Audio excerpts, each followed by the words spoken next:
এটাকে গন্ডি কৰক 160টা ব্ৰিজ 160টা আকৃতি ব্ৰিজ বনাইছো তাৰ মানে হাৱাত কথা নকয় যেটো কৰে হেতুৱে কয়। আজিৰ পৰা প্ৰায় 3 বছৰ আগতে মই ইয়াতে কোনোবা সভাত আহোতে নাইবা হয়তো বেলেগ বন্ধুত্ব সূত্ৰেও কিছুমান মানুহে দাবী কৰি আছিলে যে এই ৰাস্তাটো পকী কৰিব লাগে, কিন্তু মোৰ সমষ্টিত নপৰে কাৰণে মই টকা দিব নোৱাৰো কাৰণে ইয়াৰ বিধায়ক আব্দুৰ ৰহিম আহমেদক মই অনুৰোধ কৰিছিলোঁ যে ভাই তুমি যদি পাৰা এই ৰাস্তাটোৰ কাৰণে বহুত মানুহে মোক কৈ আছে, মোৰ কিছু আত্মীয়ও বোধ আছে, তুমি ৰাস্তাটো চেংচন কৰাই দিবা। তেওঁ পৰৱৰ্তী সময়ত টকা এলটমেণ্ট কৰিলে, কোনোবা এজন ঠিকাদাৰে পালে। এইটো যিহেতু বৰপেটা সমষ্টিৰ মই এই ৰাস্তাটো সোনকালে আৰম্ভ কৰা বা উদ্বোধন কৰাৰ কথা ভবাও নাছিলোঁ, কাৰণ মই বাগবৰ সমষ্টিৰ ভিতৰতহে উদ্বোধন কৰিব লাগে। কিন্তু এই অঞ্চলৰ ৰাইজৰ ফালৰ পৰা যথেষ্ট মোৰ ওচৰত ফোনযোগে বিভিন্নজনে দাবী জনায় যে ছাৰ আমাৰ এই ৰাস্তাটো ঠিকাদাৰে কামটো কৰা নাই, আপুনি সোনকালে কামটো কৰোৱাৰ ব্যৱস্থা কৰিব লাগে, আপুনি আহিব লাগে, উদ্বোধন কৰিব লাগে, এনেকুৱা ধৰণৰ ফোন গৈছে, বহুতে কৰিছে। তো তেতিয়া মই আব্দুৰ ৰহিম আহমেদৰ লগত যোগাযোগ কৰোঁ যে ভাই ৰাস্তাটো তুমি উদ্বোধন কৰি দিয়া। তেতিয়া তেওঁ মোক জনায় যে দাদা এইটো মই যিহেতু আৰু এইটো সমষ্টিত নেখেলোঁ, আপুনি ৰাস্তাটো উদ্বোধন কৰি দিয়ক। মই তেতিয়া 25 তাৰিখ ডেটটো ফাইনেল কৰোঁতে তেওঁৰ লগত আকৌ এবাৰ কথা পাতোঁ যে ৰহিম তুমিও থাকা ময়ো থাকোঁ, দুইজনে মিলি ৰাস্তাটো উদ্বোধন কৰোঁ। তেতিয়া তেওঁ মোক অনুৰোধ কৰে যে দাদা মোৰ অলপ সময়ৰ অভাৱ, আপুনি মোৰ হৈ পেলাই ৰাস্তাটো উদ্বোধন কৰি দিয়ক, খালি আপুনি বক্তব্যত মই যে টকাটো দিছিলোঁ এই কথাটো অলপ ক'ব। তে সেই সূত্ৰে আজি উদ্বোধন কৰিব আহিছিলোঁ, কিন্তু শুনিছোঁ আমাৰ ৰাইজে জনাইছে যে আমাৰ জনিয়াৰ বিধায়ক ৰফিকুল হাফিজ সাহেব, যিজন ইয়াৰ বিধায়ক নহয়, যিজন হ'ল জনিয়া সমষ্টিৰ বিধায়ক, যিজনে গৰাইমাৰী তেওঁৰ অন্তৰ্গত নহয়, তেওঁ বোলে এই ৰাস্তাটো মই উদ্বোধন কৰালৈ যথেষ্ট আপত্তি কৰিছে। আৰু এইটো দুৰ্ভাগ্যজনক, ৰাইজৰ প্ৰতিনিধি হৈ ৰাইজৰ মংগলৰ কাৰণে কাম কৰিব লাগে। ৰাইজৰ মংগল হোৱা কামত কেতিয়াও ৰাইজৰ প্ৰতিনিধি এজনে বাধা দিব নালাগে। বিশেষকৈ হাফিজ মৌলানা তেওঁলোককতো আমি আদৰ্শ হিচাপে ভাবোঁ, তেওঁলোকে কেতিয়াও ৰাইজৰ ক্ষতি হোৱা কামটো কৰিব নালাগে। এই ৰাস্তাৰ উদ্বোধনৰ ক্ষেত্ৰত সম্পূৰ্ণ এখতিয়াৰ বৰপেটাৰ বিধায়ক ৰহিম আহমেদৰ ওপৰত। তেওঁ মোক অনুৰোধ কৰিছে ৰাস্তাটো উদ্বোধন কৰিবলৈ, তেওঁ উপস্থিত থাকিব নোৱাৰি।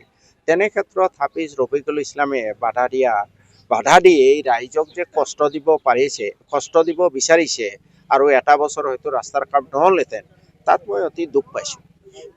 কৰাৰ পিছত প্ৰশাসনে ভাগিল নেকি? মই নাজানো, ৰাইজৰ পৰা এতিয়াহে খবৰটো ল'ম, প্ৰশাসনে ভাঙিছে বুলি শুনিছোঁ। এতিয়া আপোনালোকে মইতো উচিত কথাটো ক'লে আপোনালোকে বেয়া পায় নহয় জানো? না বেয়া পায়। সেইকাৰণে প্ৰশাসনক মই ষ্টুপিড বুলি কওঁ, ননচেন্স বুলি কওঁ। আপুনি কওক এই জেগাটো কোনটো সমষ্টিৰ আণ্ডাৰত? প্লিজ টেল মি, কোন সমষ্টি? বৰপেটা। শুনক, বৰপেটা সমষ্টি যদি হয় হাফিজ ৰফিকুল ইছলামে ইয়াতে কমপ্লেইন কৰিব পাৰে নেকি? যদি পাৰে, প্ৰশাসন আপুনি কৈ আছে নিৰপেক্ষ, সেইকাৰণে মই কওঁ এই ধৰণৰ ডিচিবোৰক ননচেন্স, ষ্টুপিড, আৰু সেইবোৰ আপোনালোকে বেয়া পায়, সেইকাৰণে নকওঁ, ননচেন্স ষ্টুপিড নকওঁ, বুজি পাইছে? আৰু এনেকুৱা বিষয়া কেতিয়া ৰাইজে বেয়া পায় মোৰ কোৱাৰ ইচ্ছা নাই। কোনোবাই কমপ্লেইন কৰিলে তেওঁ প্ৰথমে ইনকুৱাৰী কৰিব লাগে যে এইটো ৰফিকুল হাফিজৰ এৰিয়া নে বৰপেটা সমষ্টি, ইনকুৱাৰী কৰিব লাগে নাই? ইনকুৱাৰী নকৰাকৈ তেওঁ একশ্যন লোৱা মানে এইবোৰ অফিচাৰকতো এতিয়া ক'লে ৰাইজেও বেয়া পায়, আপোনালোকেও বেয়া পায়। হুলত দিব লাগে, হুল নচচা হুলত দিব লাগে, তেতিয়াই ঠিক হ'ব। কালিৰ পৰা মই চেষ্টা কৰি আছোঁ, ৰাইজৰ দাবী অনুসৰি কালিৰ পৰা আৰম্ভ কৰাই দিম। খুব সম্ভৱ 45 লাখ 620 মিটাৰ। বৰপেটাৰ বিধায়কৰ হয় নাজানো, ন' আইডিয়া। মই মন্দিয়া সমষ্টিত নিৰ্বাচন খেলিম, এইটো ফাইনেল, চূড়ান্ত। মিত্ৰতা হওক নহওক, I am least bothered about it. I have given a damn to the alliance. I will contest from Mondia. That is final. এইবোৰ কথা আপোনালোকেও এইবোৰ কথা বেছি বেগিনিয়াই থকা ভাল নহয়। খালেক চাহাবে বিজেপি শাসনৰ গাদীৰ পৰা আঁতৰ হোৱাটো বিচাৰিছে নে নাই?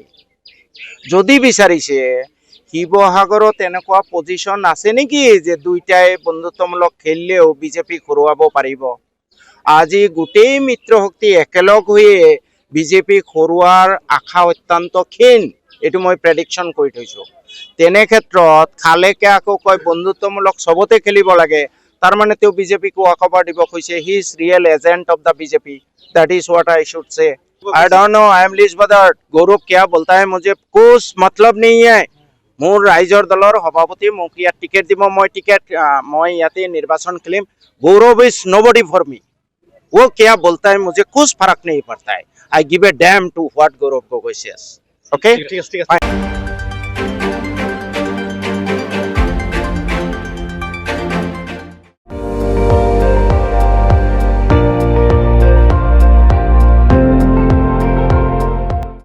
আপুনি চাই আছে ND24, সৰ্বশ্ৰেষ্ঠ নহয় সৰ্বোত্তমৰ দৌৰ।